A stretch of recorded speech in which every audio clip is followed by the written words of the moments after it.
নমস্কার। আমার কাছে দূরে দেশে বিদেশে ছড়িয়ে থাকা সকল শ্রোতা বন্ধুকে অনেক অনেক স্বাগত জানাই audio story with Moumita YouTube চ্যানেলে। আজ এই চ্যানেলে আপনাদের পড়ে শোনাব প্রখ্যাত সাহিত্যিক শীর্ষেন্দু মুখোপাধ্যায়ের লেখা একটি অভূতপূর্ব সুন্দর ছোট গল্প। গল্পের নাম আনন্দ। শুনতে থাকুন আজকের গল্প আনন্দ। রাত 12:30টার প্যাসেঞ্জার ট্রেনটা যে স্টেশনে তাকে নামিয়ে দিয়ে গেল সেটা ইউপির একটা অখ্যাত জায়গা। স্টেশনটা নিতান্তই ছোট, আর হিম করা ঠান্ডায় আর নিরেট অন্ধকারে টিমটিমে বিজলিবাতির আলোয় স্টেশনটা যেন নিজেই নিজেকে হারিয়ে বসে আছে। কি ঘন কুয়াশা চারদিকে। অরিন্দম তার ব্যাগটা নিয়ে নেমে একটু দিশাহারা বোধ করছিল। এত রাতে মনোহর বাবুর বাড়ি খুঁজে বের করবার চেষ্টা করা বৃথা। জায়গাটা ছোটই হবে, কিন্তু এই ঘুমন্তগঞ্জে সে বাড়ি খুঁজে পাবে কি করে? স্টেশনটায় একটা বুকিং অফিস এবং স্টেশন মাস্টারের ঘর আছে, আর বুকিং অফিসের লাগোয়া একটা অ্যাসবেস্টের শেডের তলায় 4খানা বেঞ্চ। এইটাই বোধহয় ওয়েটিং রুম। 4টে বেঞ্চেই গোটা কয়েক লোক গুটিসুটি মেরে ঘুমোচ্ছে। মেঝেতে চট পেতে জোনা দুই। এই আষাঢ়ে ঠান্ডায় তারা মন্নসূত্র ঢেকে রেখেছে যথাসম্ভব। অরিন্দম একটা বেঞ্চে একটুখানি জায়গা পেয়ে ব্যাগটা রাখলো। তারপর গিয়ে উঁকি দিলে বুকিং কাউন্টারে। ভেতরে একজন লোক মাথা নিচু করে বোধহয় হিসেব টিসেব করছিল। তার মাথা মুখ বাদুড়ে টুপিতে ঢাকা। भाई साहब, आप क्या मनोहर घोष साहब को पहचानते हैं? লোকটা তার দিকে চেয়ে নম্রভাবেই বলল, জি, मुझको मनोहर बाबू का कोठी जाना है। इतनी रात में? दूर है क्या?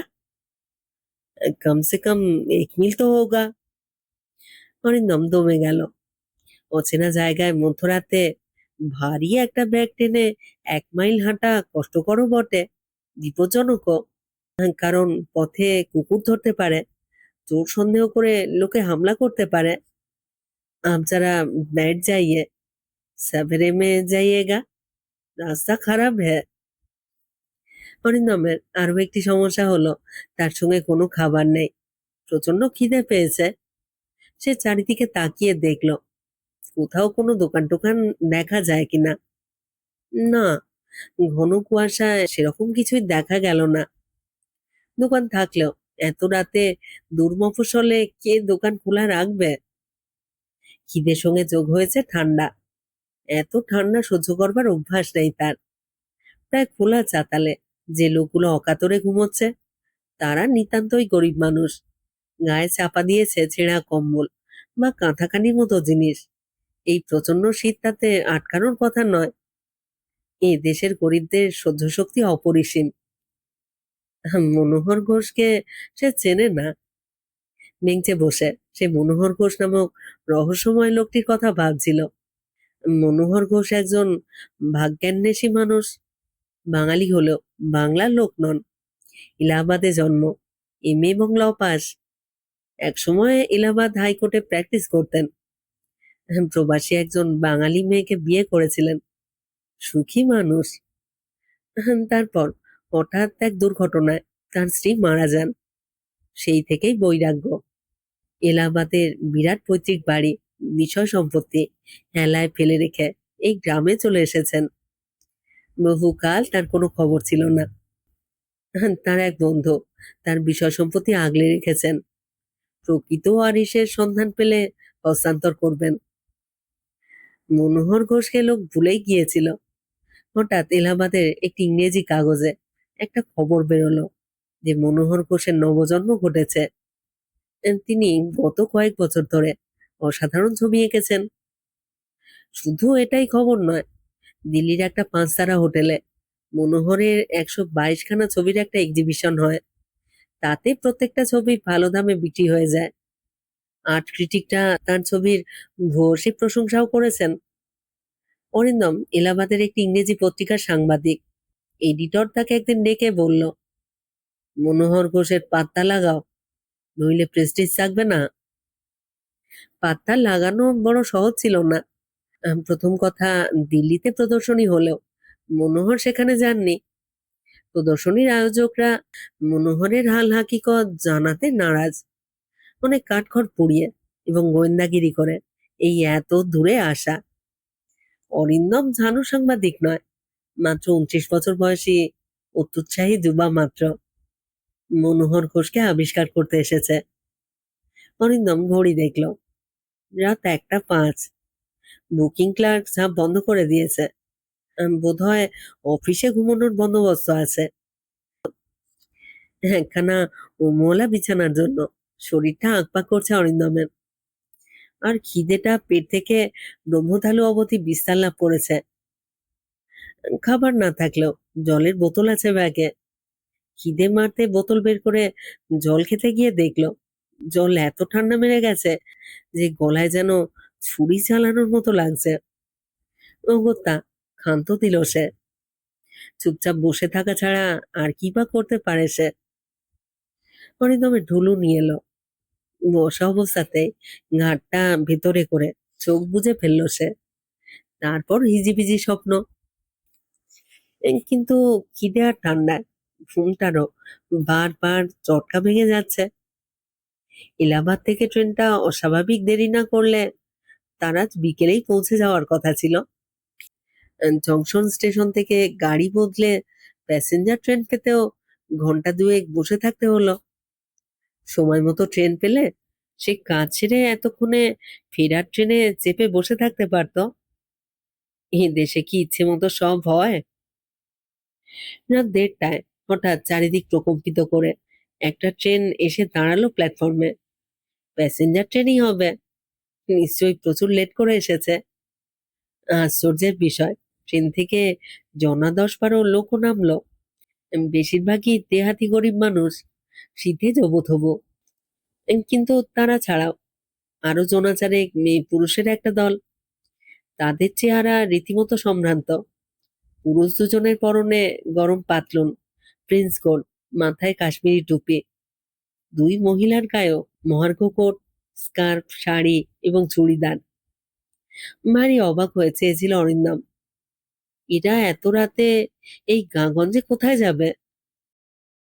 তাকে ভারী অবাক করে দিয়ে চৌর পুরুষটি পরিষ্কার বাংলায় বললেন, দেখেছো, ভোলা গাড়ি নিয়ে আসেনি।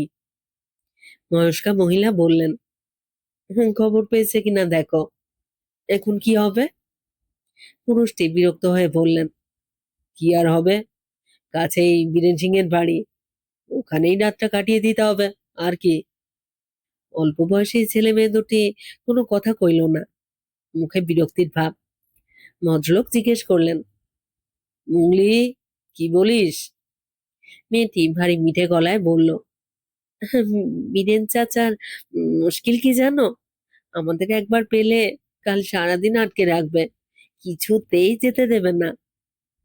ছেলেটা এগিয়ে গিয়ে কি যেন দেখছিল, হঠাৎ ফিরে বলল, বাবা, কি যেন একটা আসছে, গাড়ি বলেই মনে হচ্ছে। ওই যে সাতপুরার মোড় থেকে টার্ন নিল মনে হয়। এই কুয়াশায় দেখছিস কি করে? আমি তো দেখছি না। আমি পাচ্ছি বাবা, দুটো হেডলাইট, খুব আবছা দেখা যাচ্ছে। এলে তো ভালোই, 5 মিনিট দেখা যাক।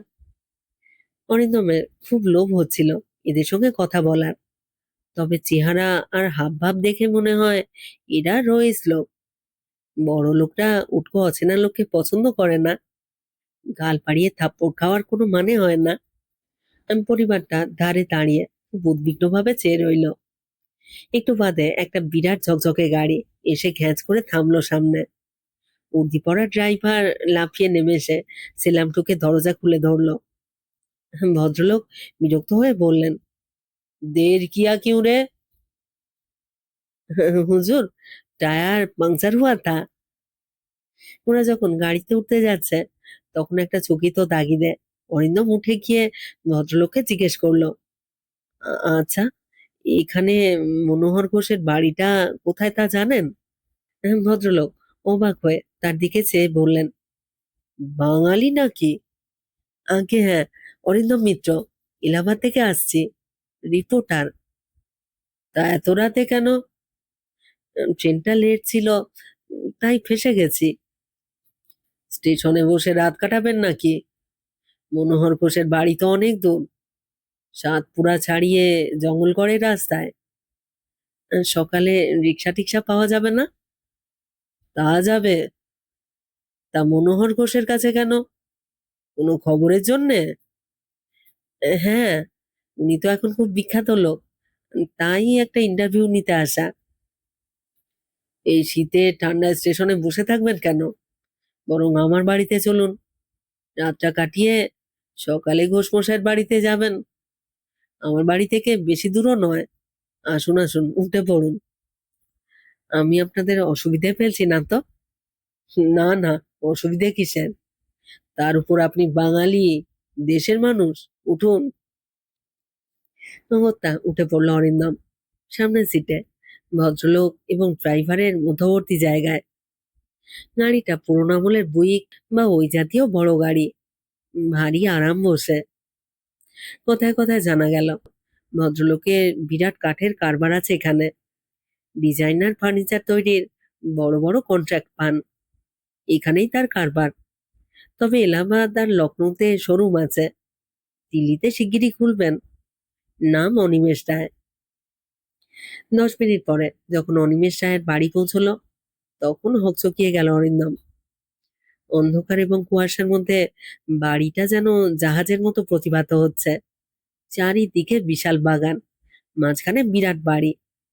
বিজলি বাতির বহর দেখে অরিন্দম অনুমান করলো ডায়নামো চলছে, নইলে এই দূর প্রান্তরে বিজলি বাতির এত বাড়াবাড়ি সম্ভব নয়। ভদ্রলোক আলাপি আর মিশুকে হলে কি হয়, অনিমেষ রায়ের বউ বা ছেলে মেয়ে তার সঙ্গে একটি কথাও বললো না। গাড়ি থেকে নেমে চটপট ভিতরে বোধ হয় যে যার ঘরে চলে গেল। অনিমেষের মেলা চাকর বাকর এসে মালপত্র নামাচ্ছিল। তাদের একজনকে ডেকে অনিমেষ বললেন, সাপকো গেস্ট রুম মেলে যাও। একতলায় বেশ সাজানো গোছানো একটা ঘরে চাকর তাকে পৌঁছে দিল। বিরাট ঘর, বিছানার ঢাকনাটা তুলে চাকরটাই বালিশ লেপ সব বের করে চটপট সাজিয়ে দিল। বলল, কুছ চাইয়ে সাব? অরিন্দম খিদে কাহিল, সসংকোচে বলল, একটু রুটি মিলেগা? চাকরটা হেসে ফেলল, একটু কিউ বাবু, খানা লাগা দেতা হ্যায়, कोई दिक्कत नहीं, ज्यादा कुछ नहीं चाहिए, आराम कीजिए बाबू, तुरंत खाना लाता है। এত আরাম কল্পনাতেও করেনি অরিন্দম। গরম জলে হাত মুখ ধুয়ে এসে দেখে গরম তরকারি ডাল রুটি নিয়ে চাকর হাজির। খেয়ে লেপের তলায় ঢুকতেই ঘুম। রাত 3:30 নাগাদ শুয়েছে, দেরিতে ঘুম ভাঙবার কথা, কিন্তু অরিন্দম সকাল 6:30তেই উঠে পড়ল। কুয়াশা খানিকটা এখনো জমে আছে বটে, কিন্তু জানলা দিয়ে রাঙা রোদের আভাসও পাওয়া যাচ্ছে। অচেনা বাড়িতে রাতটা কেটেছে মন্দ নয়। বাড়ির মালিককে কৃতজ্ঞতা জানিয়ে বেরিয়ে পড়া দরকার, আজই এলাহাবাদ ফিরতে হবে। তাছাড়া অনিমেষ রায় তাকে শীত ও খিদে থেকে রক্ষা করলো, তার পরিবার পরিজনরা তাকে যে মোটেই আমল দেয়নি, এই অপমানটা সে ভুলতেও পারছে না। হয়তো ওরা খুবই অহংকারী। মুখ টুক ধুয়ে সে যখন পোশাক পরতে যাচ্ছিল, তখনই রাতে সেই চাকরটি চা নিয়ে এলো, মুখে একগাল হাসি। অবাক হয়ে বলল, কাহা যা রাহে সাহাব? तुम्हारा नाम क्या है? रामुआ जी। रामुआ, मैं काम पर जा रहा है। जाइएगा साहब, नाश्ता तो ले लीजिए। নাস্তা? একটু ভাবলো অরিন্দম। না, ব্রেকফাস্টের দরকার তার নেই। কাজটা সেরে দোকানে টোকানে কিছু খেয়ে নেবে। দেহাতে আর কিছু পাওয়া না গেলেও দই চিড়ের অভাব হবে না, হয়তো ছাতুও। দেরি হয়ে যাবে বলে সে আপত্তি তুলতে রামুয়া বলল, मेम साहब ने बोला 8 बजे आपको अंदर ले जाना होगा। একটু অবাক হলো অরিন্দম। মেম সাহাব মানে তো অনিমেষ রায়ের স্ত্রী, তিনি কেন আমন্ত্রণ জানাবেন?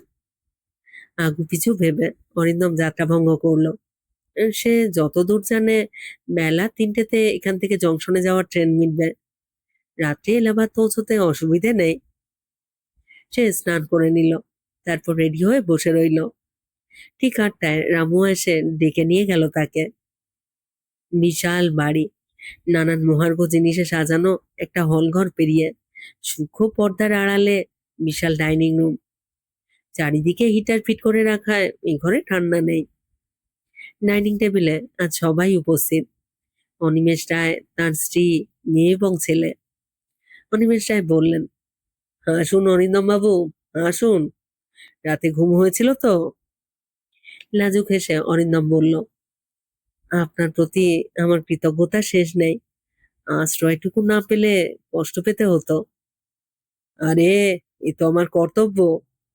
বিদেশ বিভুঁইয়ে বাঙালি হয়ে বাঙালিকে দেখবো না? সংকোচ করবেন না, বসুন। আজ সবাই তার দিকে চেয়ে দেখছিল।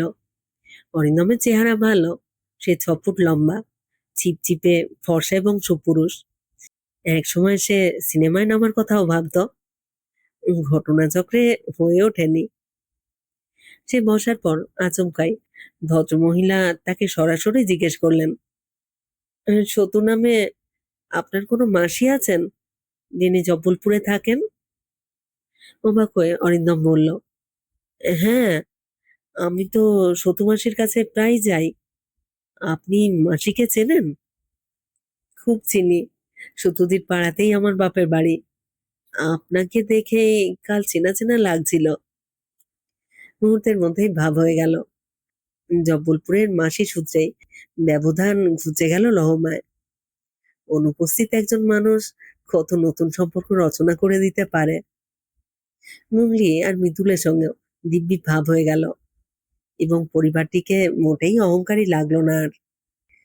সম্বোধনটাও নেমে এলো তুমিতে।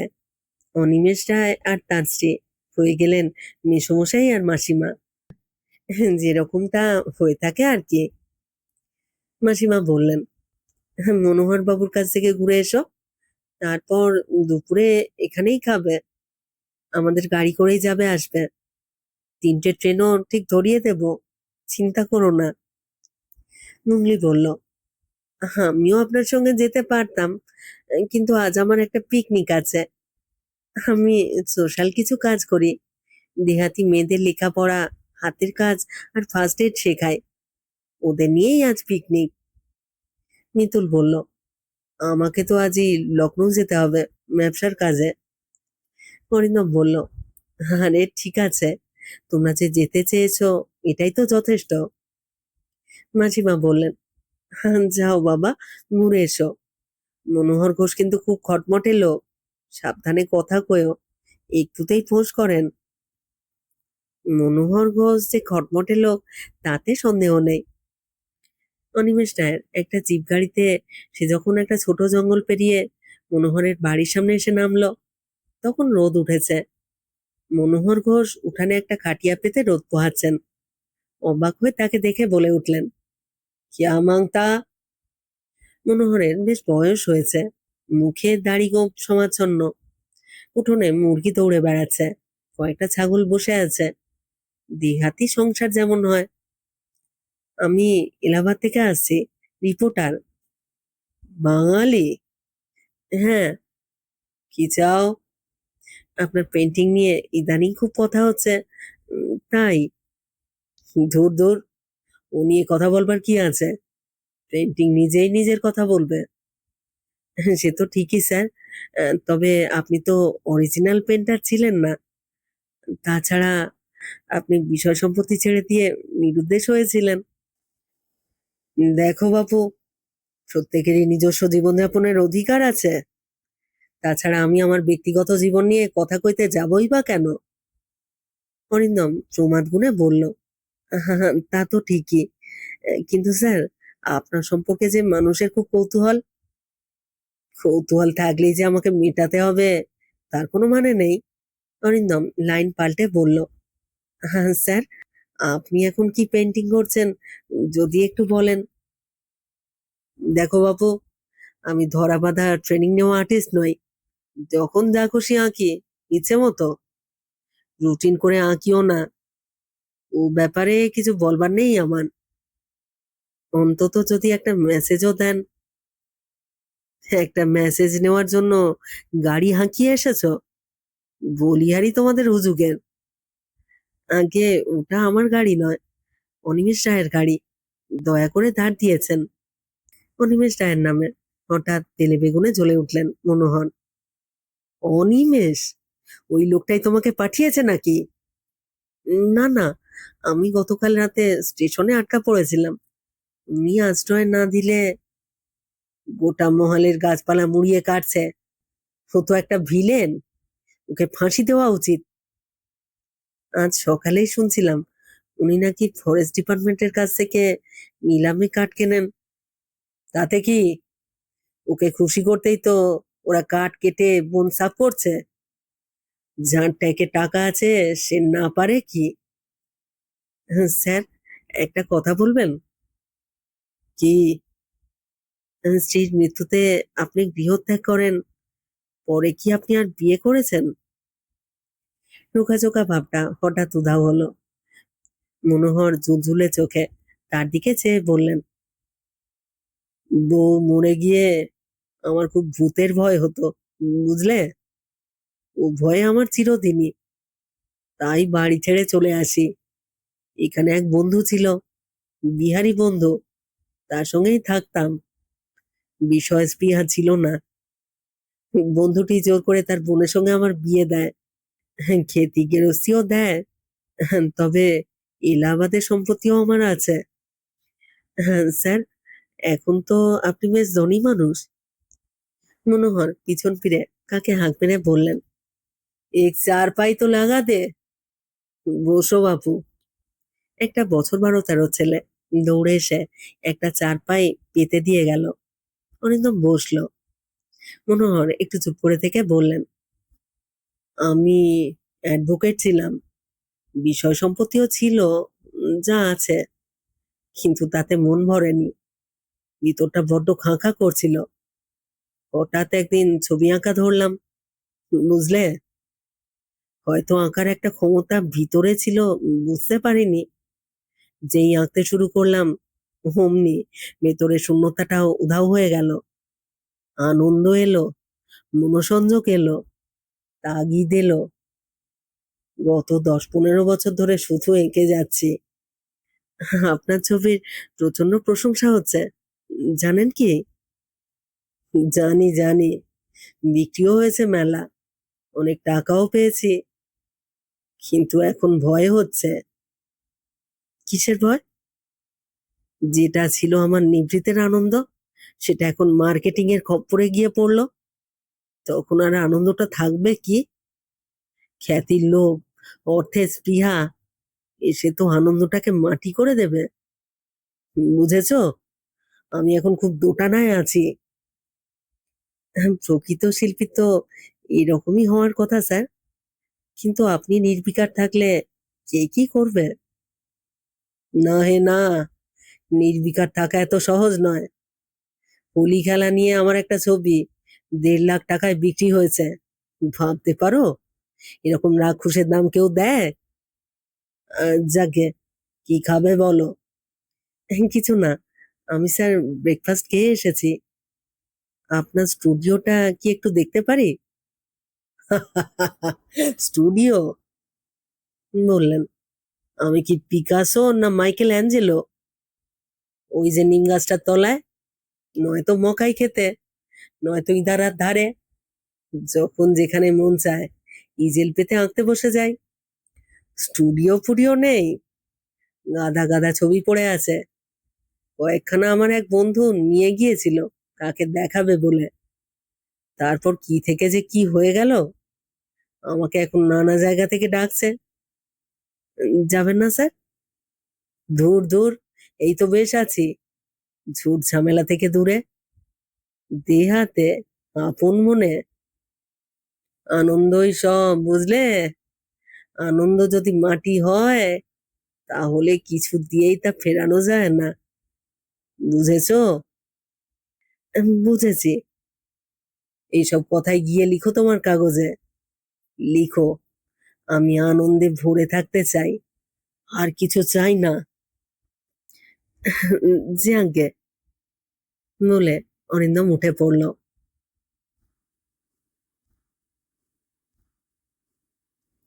শেষ হলো আজকের গল্প, শীর্ষেন্দু মুখোপাধ্যায়ের লেখা ছোট গল্প আনন্দ। যারা এই চ্যানেলে পুরো গল্প পাঠটি শুনলেন তাদেরকে জানাই আমার আন্তরিক ধন্যবাদ। যদি ভালো লেগে থাকে একটি লাইক করবেন এবং গল্পটিকে আপনাদের প্রিয়জনের মধ্যে শেয়ার করে দেবেন। আর আপনাদের মতামত আমাকে কমেন্ট বক্সে অবশ্যই জানাতে থাকুন। আপনাদের ছোট্ট একটু মতামত আমার কাছে অনেক মূল্যবান। এই লেখকের আরো যে গল্পগুলি আমি পড়েছি আমার চ্যানেলে, তার প্লেলিস্ট আপনারা গল্পটির ডিসক্রিপশন বক্সে পেয়ে যাবেন। সেখান থেকে না শোনা গল্পগুলি আপনারা শুনে নিতে পারেন। সবাই খুব ভালো থাকুন, সাথে থাকুন।